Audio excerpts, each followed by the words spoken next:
Microphone check, 1, 2, what is this? It's the 5'7" assassin in the podcast business. I am your host, Rohan Patra, the rap music plug at your service. Here we are again at the end of a rainbow. The Rap Music Plug podcast presented by QLC TV is the remedy to the I don't have anything good to listen to problem. Through in-depth album and song reviews, as well as artist interviews and general rap commentary sprinkled in between on all of what the mainstream and underground rap scenes have to offer, this is your one-stop shop to knowing what to add to your queue, play next, or pop into your record player. Welcome to the show. What is up, family? It's been a minute since I've had an interview for you guys, but after a summer of falling back, getting some things done in the background, this fall, expect to see a bunch of great artists joining the show. And so right now, to kick that off, hailing from New York, I have with me an unbelievably dope rapper, producer, who's probably the most played artist for me from this year, alongside my man, Kincee BabyFace Pearlis. Like, I've been nonstop checking this guy's music out and playing it. His name is Bloodblixing. He's the beat maker of this show's intro and outro, if you did not check the credits of all of these episodes. And he has such an undeniable sound and personality. So I'm excited to have him on today. So welcome, man. It's been a long time coming. How are you doing? I'm doing great, man. How are you? I'm great. I know we've been planning this for months. So I really think it's important to have you on. What you're doing is amazing. Thank you.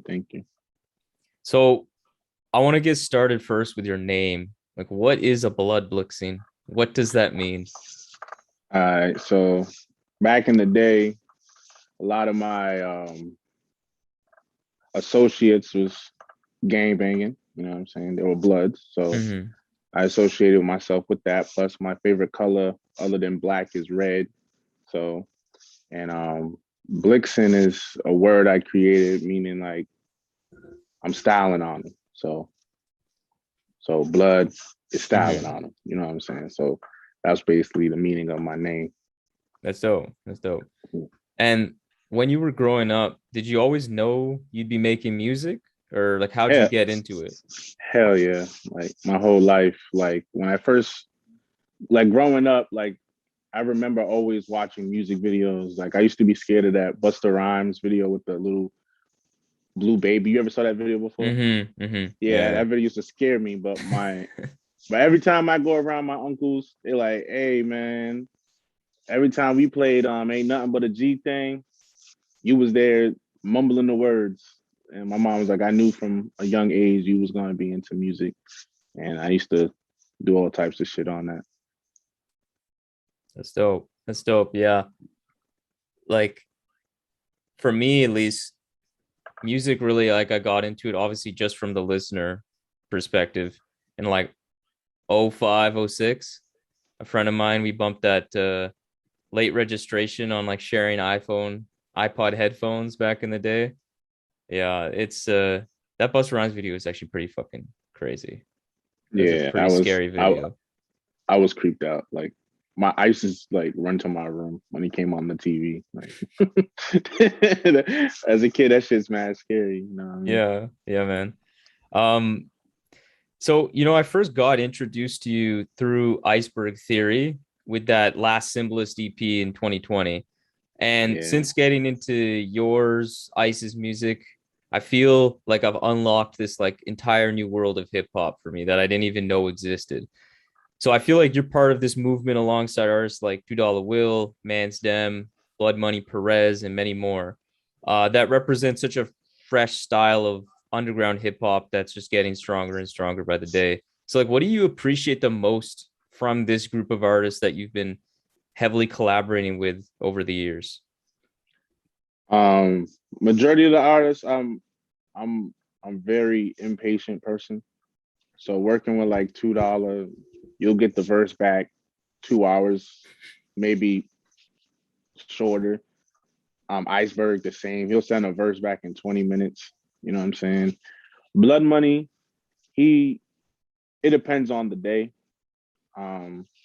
So majority of the rappers you see on my that have like the majority of the features just because they work just as fast as I work, and I'm a fast worker. I just like keep going and pushing it out versus just sitting on the music. You know what I'm saying?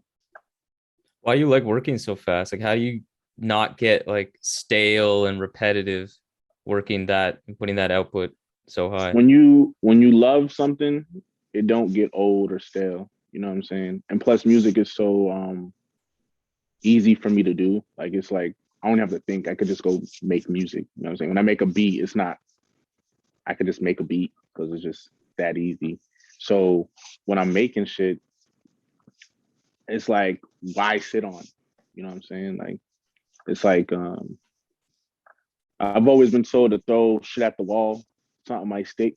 You know what I'm saying? So I just like to pump out a bunch of music, almost like the future effect. You know what I'm saying? But I'm gonna slow down soon. I think I'm gonna slow down now, but you never know.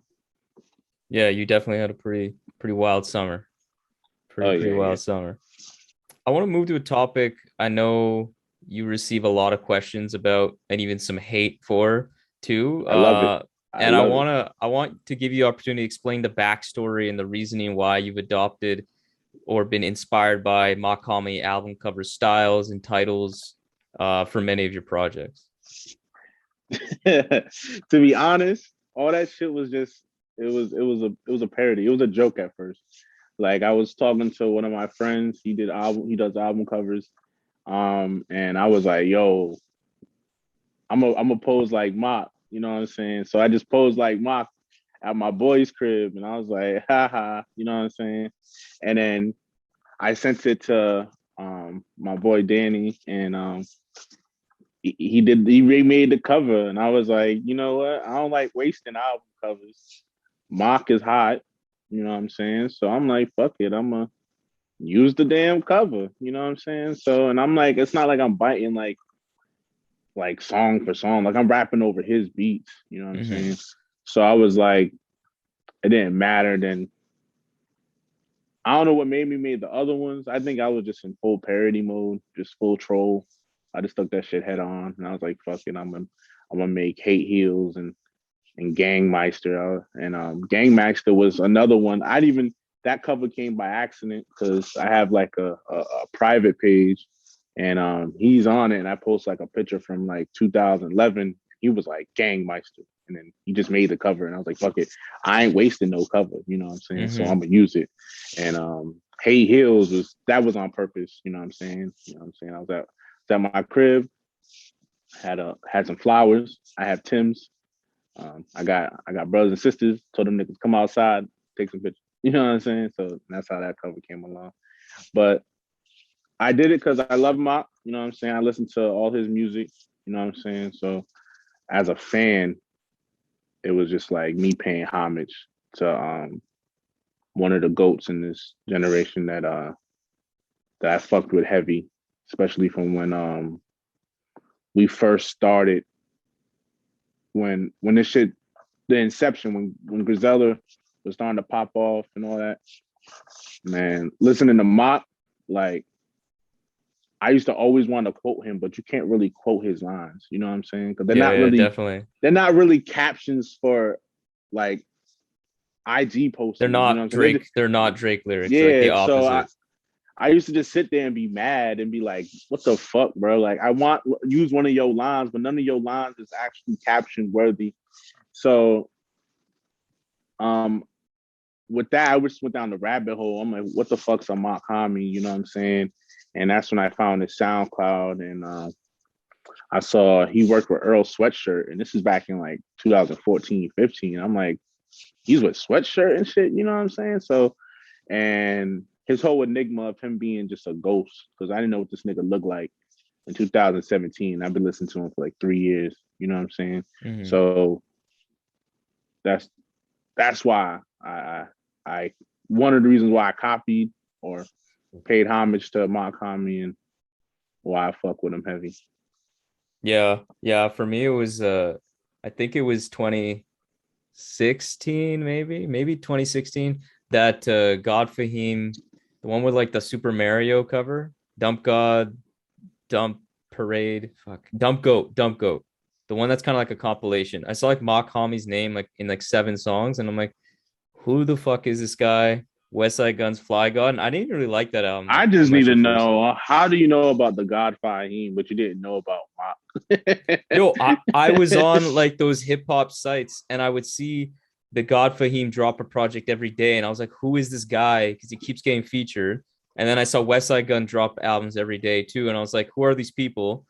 But then I saw Mach-Hommy featuring, and I'm like, I keep seeing this guy's name. And I was like, honestly, I don't not fucking with this at all. I don't understand why he's so weird. Why does his voice sound like that? But I was pretty late. I think it was like end of 2018 to where like I finally got into like probably HBO or something. And I was like, holy shit, this is insane. Yeah, I get a lot of flack for saying I don't really like that album. You know Yeah, you do. You deserve the flag. Yeah, You deserve the I don't. flag. That's fucked up. He has other great albums. You I know, mean, he what I'm saying? does, but I'm not a dick rider. You know what I'm saying? I'm not just gonna say it's his best one because like, or like my favorite one because he has other projects over there.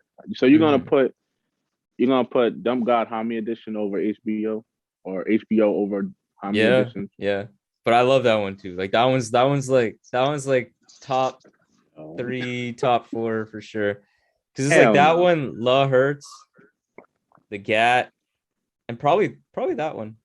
Actually, Bulletproof La, a lot. I like that one a lot too.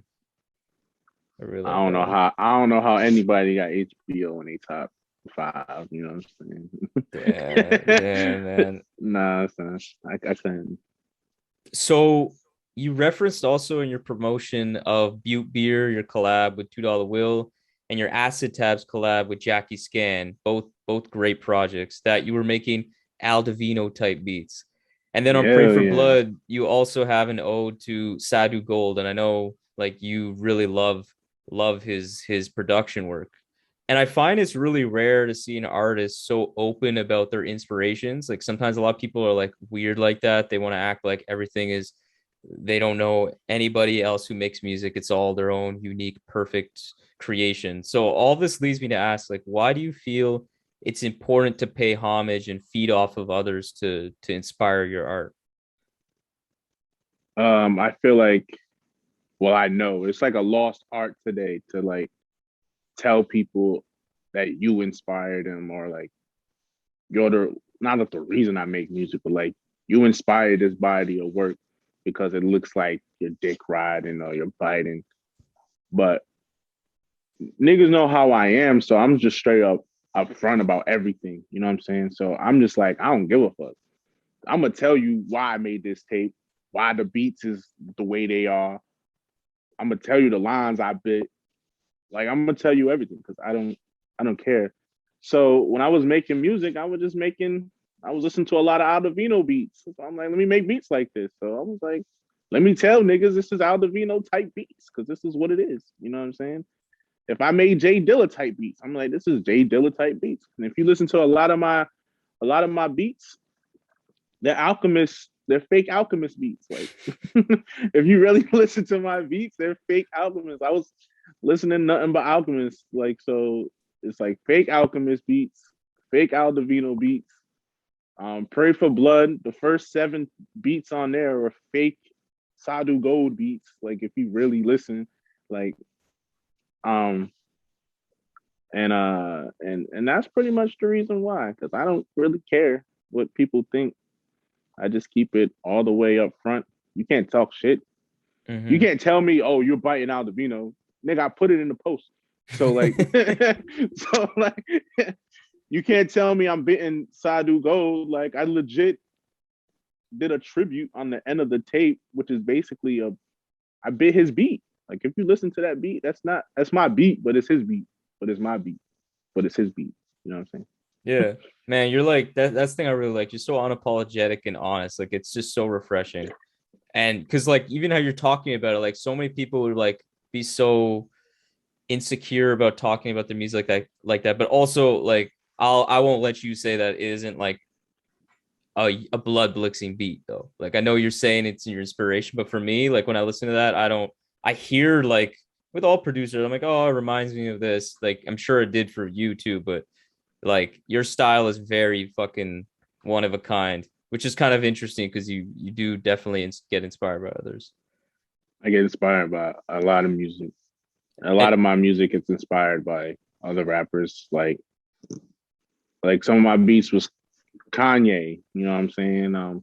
I got inspired by D'Angelo, because he's a producer, and his yeah, beats was sounding. One thing I noticed when I make beats, like my beats was really, they used to sound computer.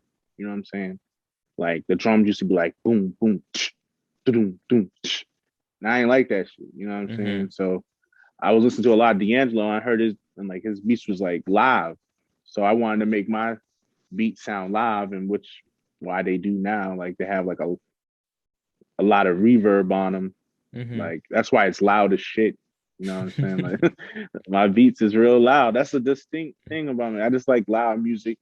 Another thing I learned from like Dr. Dre, like I learned that he plays his music like very, very, very loud. I've heard that. Yeah. Yeah. Yeah. So like because if you could play your music loud and it sounds good, just imagine it turned down. It's gonna sound better. You know what I'm saying? So yeah, that's why I like making my beats loud.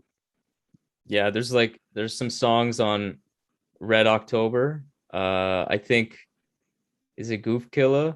The one that has like an insanely like eerie like I don't know how to describe it. It's like a synth. I don't know. It's like super high pitched though. It's like high frequency like Oh yeah, Goof Killer Part Two. yeah, that shit Yo, is that's one of literally the I can't listen to that not like 80% of the volume up. Like it's fucking but that beat is legitimate. I was like, yo. wow. That is Wow. the if I I'll probably send you the sample. That sample was the beat. The sample is the craziest shit you'll ever listen to. Cause like when I was listening to it, it was hurting my ears, and I was like, I'm gonna chop this up. This is gonna be some great music right here. It's not just gonna be a bunch of noise, Mm-hmm. but they're gonna like it though. But it's just a bunch of noise. You Oh know what I'm man. saying? So Man, I'm it's like, so ill. yeah, And like even the thing you're saying about like back to like being inspired, like I would say it's actually listening to Butte Beer the way you like said, obviously it was Al Divino type beats. You're the reason why I've like really started to fuck with Al Divino music like on another level. Like I liked him then, but I think in the last 2 months, I actually think that's probably why I've been just going so hard on listening to his music because I was like, these are Al Divino type beats. Like, am I missing something at Al Divino? Like I liked it, but I never saw what's so special. Now I'm like, wow, I fuck with Al Divino a lot, a lot. Aldovino. Like I didn't like his beats at first. You know what I'm saying? They were like weird. And I think once I heard Secrets, that's when I was like, yo, this is like fire. Then I started hearing more production from him after Secrets. And I'm like, yo, all hit like everything after Secrets. I think probably some beats before Secrets, but everything after Secrets was like fire. Mm-hmm. Like the Slang Lord beat that I sent you, bro. That shit fucking. I play that shit like like once a week, at least once a week. I gotta put that shit on, bro. That song fucking fire. And yeah, and what's that album called with Raheem Supreme? The Splash Splat. Bandicoot. Yeah, that's Yeah, yeah, dope. yeah, That's dope. Really yeah. Like dope. if so, and I'm gonna be real. Pimptastic Voice was inspired by that album. You know what I'm By saying? Splash? Yeah, because Splash I is could see somewhere like that. There's a lot of like yeah, horns and like, yeah, I can see that. It's like a really like a, I don't know the right word. It's not aggressive. It's just like super, like the music is really like makes an impression on you. Like it's really loud and like in your face kind of thing. Yeah. yeah. And I love that grand. album. Yeah. Yeah, I love that Um, album.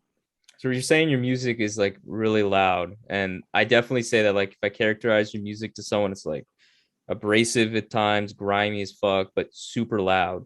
What do you think makes your sound so special? I never thought about that. I don't know. I just know my beats is fire. My rhymes sometimes is fired, and my features is always hitting. And I think that's pretty much it. It's really simple. Like what did Fonte say? You just need dope beats and dope rhymes and Mm-hmm. maybe a good song concept here and there. You know what I'm saying? You don't need much in hip hop, bro. You just need good beats, good rhymes, and know what to do. And like not rinse and repeat, but sometimes change it up. You know what I'm saying? Do Mm-hmm. something different, have different album themes and all that shit. But I think that's pretty much it. It's just dope beats and dope rhymes, man. That's Mm-hmm. all. That's all what people want. Yeah, You know what yeah. I'm saying? And you're talking about different themes, switching it up. Your latest album, the first R&B Gangsta Edition record, which Yeah. certainly saw you show a lot of versatility as a producer. You experimented with different sounds on there. What made you go in this direction? Have you always liked R&B growing up, and why'd you want to go in this Yo, way? I've been trying to make an R&B tape since like I first started making beats. Like that's like 2000, like 14, 16. And I'm gonna be 100 with you. Two of those beats on that tape were from 2016, bro. You know what I'm saying? So I've been saving beats for like the perfect time that I'm like, yo, when I make an R&B album, I'm giving them these beats. You know what I'm saying? So I had beats already ready for an R&B tape. I already had in my head. Majority of those beats is from that, and I will. Why I worked with WHOBEJAZZZ was because I hit they hit me up talking about, hey, if you ever need an R&B artist, we ready. And I'm like, okay. I took into consideration. Then Pray for Blood came out. I'm like, okay, and I was like, all right, let me tap in.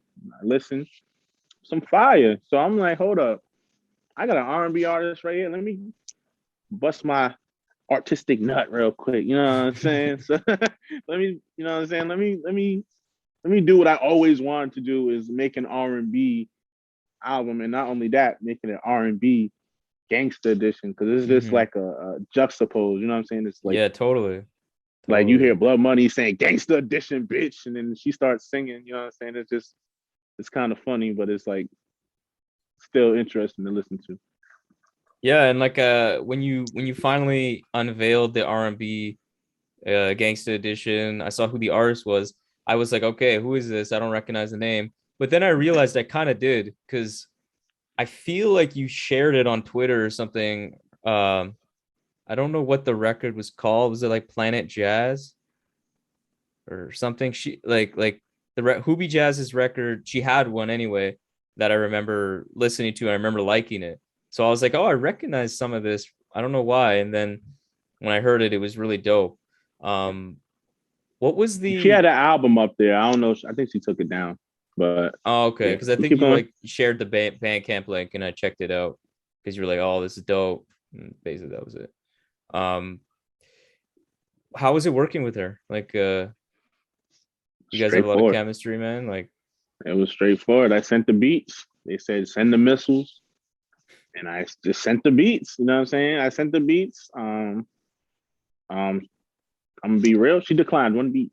You know what I'm saying? I was like, it hurt. You know what I'm saying? Not many people decline beats, but she declined one beat out of the 10. She declined one. That's cool. But it was real easy. I sent the beats. She told me be patient. I'm like, I bet. She sent back the vocals. I mixed it, mastered it. But that was really simple, man. It was real easy. That's how I like it. yeah, I think Ruby Jazz did an amazing job. It was the juxtaposition is perfect because it was so her voice is so soft and cute, and then all the gangster edition, all the hard beats. Even though like you did add a lot of other elements, it still had like the blood blixing grit Yeah, to it. So it was really dope.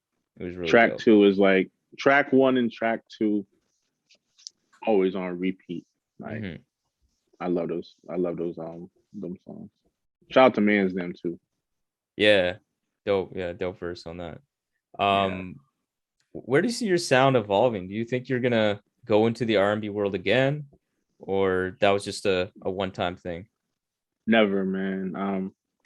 I got an artist I'm working with called her name is Corin, and we have like a R&B track that shit fuego. You know what I'm saying?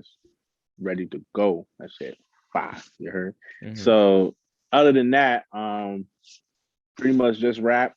But what I really want to do, I really want to get into like live instrumentation, man. Like I want to like be like the producer of like live shit. Cause like that's my next thing. I want to get on my Tyler shit and start using like live shit. Cause I love sampling, but sampling is like cool, but it's also limited. You know what I'm saying? But you're limited to the sample.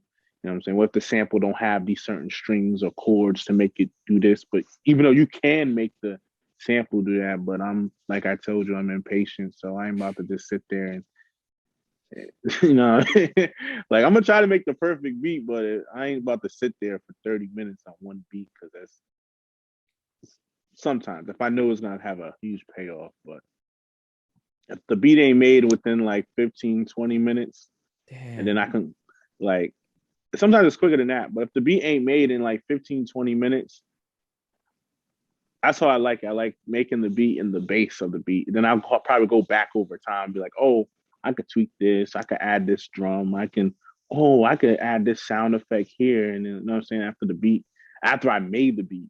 So I like to just keep making beats. So my brain ain't like, yo, you've been sitting on this beat for 30 minutes, bro. I don't want to do this no more. You know what I'm saying? And that's how I work, just real quick. Yeah, man. I want to move to your rapping now. So I feel like you have a pretty one-of-a-kind rapping style as well that I'll admit was off-putting at first. And the main reason I say that is because it's like you don't seem to care about keeping the breaths and like the imperfections in your vocals. Unlike most rappers always want to like take all of those little things out. But I feel now I fucking love it. And I feel like it, and like I want to ask you, like, do you feel like it adds a certain sense of character or like uniqueness to your verse? Is that why you like to keep that stuff in? I'm gonna be honest with you. It's called lazy mastering and mixing. You know what I'm saying? Because I don't want to sit like I told you, I'm impatient. So I don't want to sit there and take out every single breath. So I'm just like, you know what? I'm mastering this whole shit. I'm gonna take out the beginning and I'm gonna take out the end. And I'm just keep everything. Unless it's like a big gap, I don't take it out. But if it's like a little gap, you're gonna hear me. You're gonna hear me breathing. You know what I'm saying? Yeah. So it's lazy mixing and mastering. You know what I'm saying? I'm gonna be honest with that one. But it gets the job done. You know what I mean? So that's all that matters to me. I haven't heard one complaint. You know what I mean? It's like the Mach-Hommy effect too. I think it was another podcast, might be like Zilla Rocca who mentioned that, or on that Call Out Culture podcast. They were talking about Mach, and they were saying like they don't necessarily always love a Mach verse, but there's something about it where you genuinely have no idea where it's gonna go. Like you genuinely are on your toes, like what's he gonna do with this verse? And I feel like that's super similar with you. Like no matter what the song is, I don't know what flow you're gonna have. You might just kind of just like break up the structure of a verse for a second, and it's really nice, man. I really like that. Yeah, when I make verses, I just go where the beat takes me. You know what I'm saying? So if the beat telling me to just wing it and just say whatever, because I'll be listening to me sometimes, and I'm gonna be real. Sometimes I'll be saying stuff, but sometimes I don't be saying shit. You know what I mean? So like, like I was listening to Goof Killer Part 2, and I was like, I didn't really say anything in my verse. You know what I'm saying? I was talking to one of my shorties last night, and I was like, yo, man's them killed it. Blood Money killed it. Like they had the verses similes, like what did the man's them say? I'm a cut rappers in half like I'm Duford Randall Cox. Yeah. I love that. I love that movie. But like I was like, all right, then you hear my verse. I'm like, I don't even remember my verse like that because like I ain't really saying anything. But I love the song though. I love the song, man. You know what I'm saying? I love that. But now, Goo Killer Part 1, I killed that shit. You know, you did. We all did. You know what I'm saying?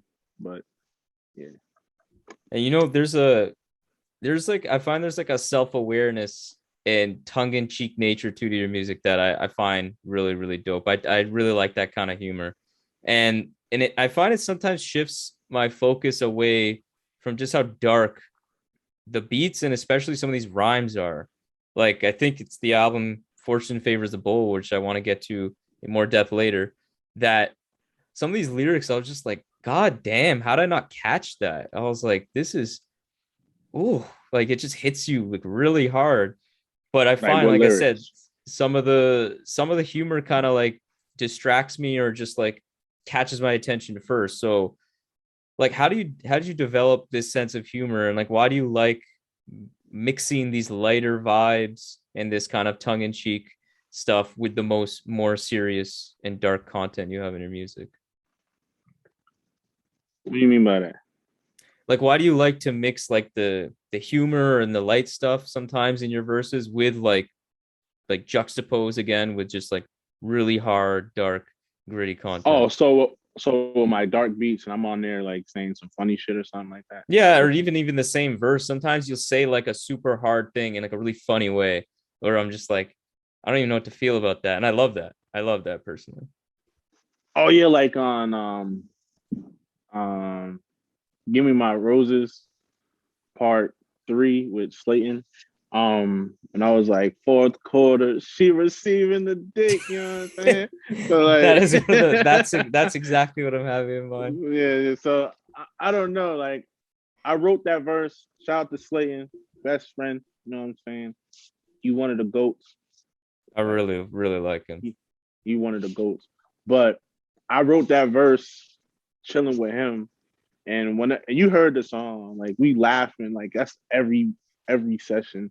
So I was just in there just writing verses, and then I'm like, I think football was on at the time. I think it was around the Super Bowl and shit. And I always loved Al Harris and on Green Bay and shit. And I was just thinking about football. And I was like, fourth quarter, she receiving the dick. Like, you know what I'm saying? Like it's just I just like because I watched a lot of battle rap and I love battle rap. So I approach rapping almost like battle rap, but it's not. You know what I'm saying? And every time I write, it's like I'm freestyling in my head, but it's going on the paper. You know what I'm saying? So that's why sometimes you'll hear me say a line a second time because I'm essentially freestyling, but it's on paper, if that makes sense. Yeah, I think yeah, that's I get everybody. that. But uh like people like when I listen to Ka, like he like I know he takes like every line, every word and syllable serious. And like I'm the total opposite of that. Like I don't care. I'm gonna say whatever. Like, you know what I'm saying? I love rapping. Like rapping was my first love, then like producing came along.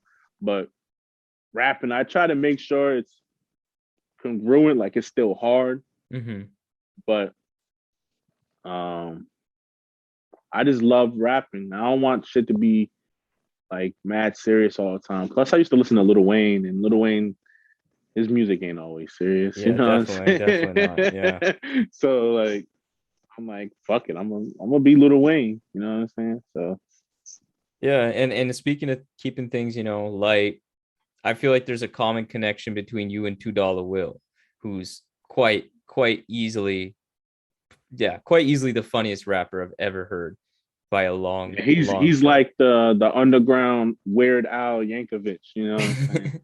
So like, Except he can fucking rap, man. Like, and oh yeah, his pen is getting dangerously good these days. And the album that I've been playing, and I swear I think this is probably my most played album, is Bupier of this year. It's just so like why you like entertaining. it? Why What? you like it so much? Why you like it so much? I just think $2 wrote those beats. Also, the features, the couple features that are on there were just really prime. But I just think $2 wrote those beats like so goddamn well.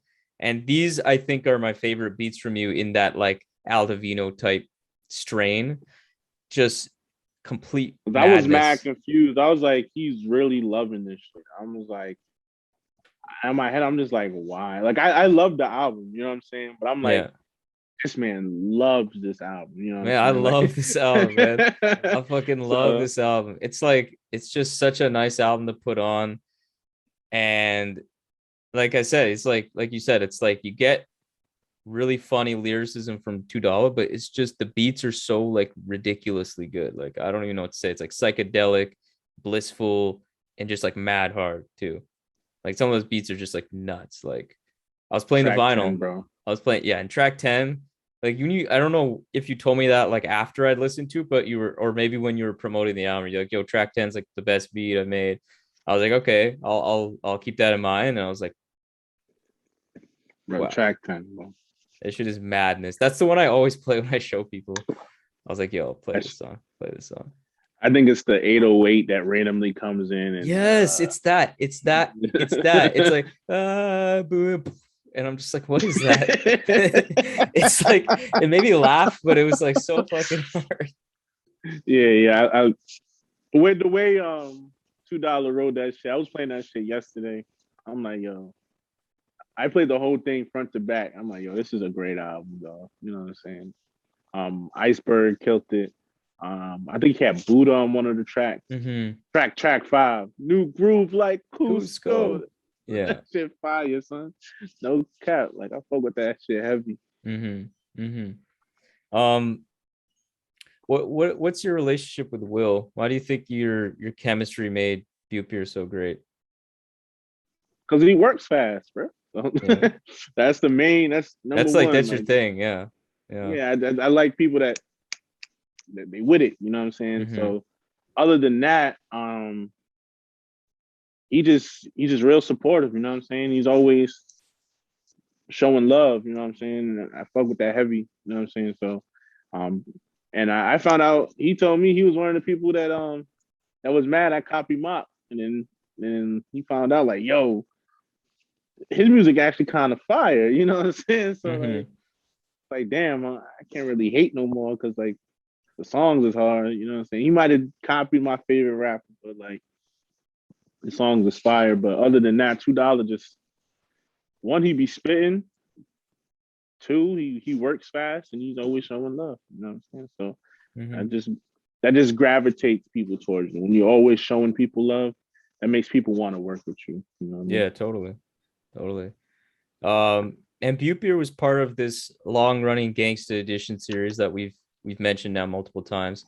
What's the reasoning behind adopting the gangsta sound effects and making this series overall?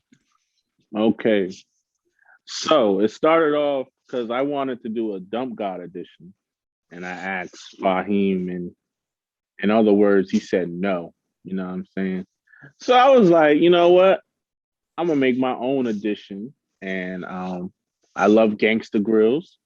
So I'm like, I'm gonna make a gangsta edition. So that's when I started on my first tape, my first like real tape released to the world, was a gangsta edition. So I'm like, yo, I'm just running with this. This is mine. Stamp, going with it. With the gangsta sound effects, that didn't come in until Gangsta Blixie edition. Yeah. I was just like, hold up. I'm like, I've always loved gangsta grills. I'm like, this album will be like I'm gonna hit the trolls like so hard. You know what I'm saying? I'm gonna hit that. I'm gonna smash that troll button and just put gangsta sound effects throughout the album because it's just funny. You know what I'm saying? So I was just like, let me find the sound effects. I had to dig deep in the shit, and that's what I did. And I was like, you know what? I should do this for the rest of the tapes because like I always loved the Gangsta Grill albums. Like I still listen to those albums today. I don't know, it's just something about hearing a rapper say a line and then the gangster come after like, yo, is that line really that hard? You know what I'm saying?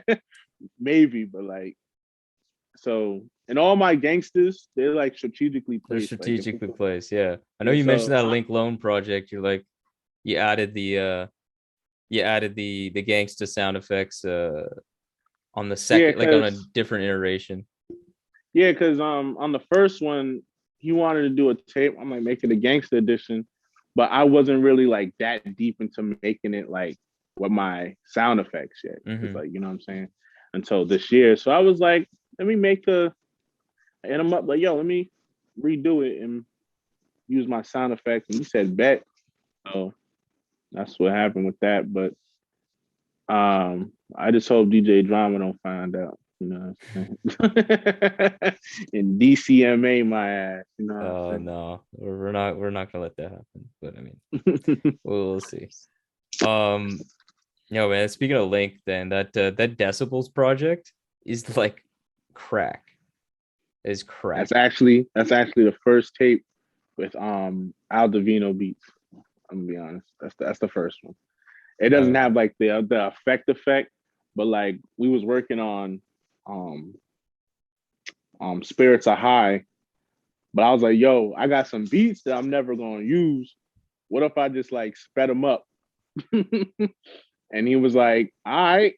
And we was on FaceTime. I sped him up. We rapped on FaceTime, like, and all that shit. And it was just like that. It was done. He was like, I'm gonna release this after I release Spirits Is High.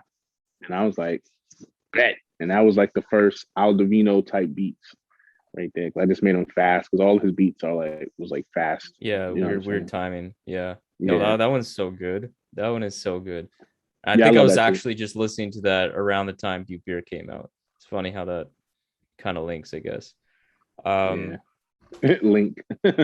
oh yeah, that was not on purpose. That was not on purpose. That was not on purpose, honestly. So you obviously have a hugely prolific catalog. What would be the album or albums you'd recommend to someone who isn't familiar with your work if they haven't heard of you before? Well, of course, my first one, Street Life Gangsta Edition. And because that's my first one. Everybody loves that one. I don't know why. Every time it gets posted on YouTube, it just gets a bunch of views. It's like nostalgic now. Hmm. Um, I guess that one, of course, Gangsta Blixie Edition, and any of my recent stuff. You know what I'm saying? Because that's some of that stuff is like, or like, if you're saying like an essential album, it's probably the WHOBEJAZZZ joint, maybe one of the AKM, Fortune Favors the Bold, or Red October. One of those three. Gangsta Blixie Edition, and Street Life Gangsta Edition. If you want to show somebody my music, Mm-hmm. I would recommend one of those albums because I wouldn't say radio friendly, but it's like friendly album. You know what Yeah. I'm saying? Yeah. I definitely like those names. I think those are good. That's what I would probably go for, honestly. And you mentioned one of them that I want to get into a bit more. So, Fortune Favors the Bold is probably my favorite solo of yours, and I've been like recently, like just like extremely into it. Could you walk me through the process recording that, and like how do you feel it turned out? I clearly sounds like you think it's special too. Yeah. I just got off of AKM. Um, I had some like fire beats. Slayton was sliding through. I think I just started working with Man's Dim and Link, and I had some beats. They were like out of this world. So I was like, let's just drop a whole nother tape. And Fortune Favors the Bold is like, well, my last name stands like that's what it means. You know what I'm saying? Oh, So that's why I named it that. But my approach to it was like, I'm gonna make it like semi-personal because I don't really do personal, but since it's like about my last name, and I'm gonna make it like a really hard tape. You know what I'm saying? From track 1 to track 10. I want every beat to just bleed your ears out. You know what I'm saying? And like from Project Babies, um, Give Me My Roses Part 3, um, Stanza and Metabolism. That song is what's it called? It's that song with Mach and Crime Apple, Bacalao and Provisions. is that Listen to on that. Dumpmeister. Gangmeister? Dumpmeister. Dumpmeister, yeah, Dumpmeister, yeah. Yeah. Listen to that track, then listen to mine. It's like the same track. But I found out the sample to that shit was on a 60s 60s Spider-Man sample. Hmm. And mine is a 60s Spider-Man sample, you know what I'm saying? So I was like, fuck it, I like the beat. So let me make something like the beat. You know what I'm saying? Mhm. So that's what I did. And the whole tape just came together well. I was trying to get other rappers on it, but like I said, I like speed and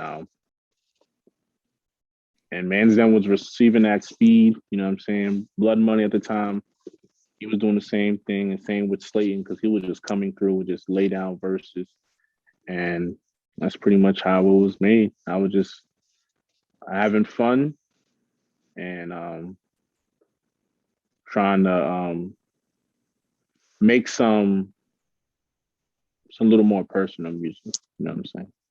Yeah, I think I could Especially on definitely get Star of David too. that one with Ice. Holy shit. That one, I do think I definitely got that it was a bit more personal for sure. Or quite a bit more personal, honestly. Yeah, and I think the features too, those are probably like that and Red October probably have like the best set of features that you got on a project, in my opinion. But Fortune Favors the Bold is just like sometimes I'm not sure which one I like more, but then because like Red October, like that Goof Killer and then Def C's verse in terms of features, like on Red October is like annihilation. Like, good lord. Yo, that song came along because I remember a tweet of his from like months ago. And he was like, if I make a beat like For the Fam, I'm definitely spitting on it. And then like, so I'm listening to For the Fam and I was like, is this a sample? And I found the sample and I hit up Def C. I'm like, yo, I remember your tweet from a couple months ago. You trying to hop on this? And he was like, what tweet? And I sent him the tweet. And he's like, all right, bet, I'm with it. So, and that's how that track came along. Yeah. And, that's crazy. That's crazy. yeah. Okay, so you kind of hinted at it before. Sounds like you're going to be slowing down the releases after you've been at like a crazy pace recently. But like, what do you have upcoming in the future? What are some projects that people should be looking out for? Well, I know the one I sent you. I'm kind of tight. That one. And I know for sure I'm making a Street Codes part 3. And that's the one I'm pretty much like honing in on right now. And I'm gonna just take my time with that one, just not rush it. You know what I'm saying? And mostly what I'm doing now is just merch for everything I just dropped. You know what I'm saying? So I'm gonna start doing CDs, vinyls, and all that jazz because I just got a lot of projects. I'm like, let me make more money off the projects. You know what I'm saying? That's what every artist should do. Mm-hmm. You know what I'm saying? So you can give that album a second life. You know what I'm saying? So that's pretty much what I'm doing. It's just merch, vinyls, CDs, cassettes, all that shit. So people can have physical copies instead of some audio files in their phone. You know what I'm saying? Mm-hmm. Especially if they love the project. People like owning shit. I know I like owning shit when I love something. So yeah, even if it's an audio file, like I can't deal with not owning the audio file. At least I need to buy it. I need to have it. Like I still use iTunes, man. I got like a 50,000 song iTunes. It's pretty ridiculous. But yeah, man, I think this has been, a great conversation. I think for anybody listening, Bloodblixing and the music you're creating, the artists you collaborate with frequently, like I said with Dispatches from the Caliuga Iceberg Theories album, it was like a gateway drug to like an entire new world of music. And listening to your music is kind of like the other gateway drug, because I've just been like bumping all of these artists that you collaborate with, and obviously your music so much in 2021. And I can't appreciate and say how much I appreciate more your music that you've been making. So like, keep doing what you're doing. I love it. I love what you stand for. And yeah, thanks for coming on. Good looks, man. AJ Swaits, and I'm like the A&R and this underground shit. You know what I'm saying? So I'll take that to the chin. You know what I'm saying? Yeah. All right, man. Take care. Peace out. Thank you. So this concludes today's episode of the Rap Music Plug podcast presented by QLC TV. I hope this episode gave you some fresh new perspectives on the latest rap releases, as well as a recommendation for the next great rap record to add to your collection. If you're an artist looking to level up your career, getting more gigs, album sales, merch sales, whatever it may be, I would love to help you with that by providing you artist development and writing services. So if you're interested, contact me via email at qlctv.podcast@gmail.com or hit me up via Twitter or Instagram at rapmusicplugpod. I would be honored to lend my expertise and help you grow your career as an artist.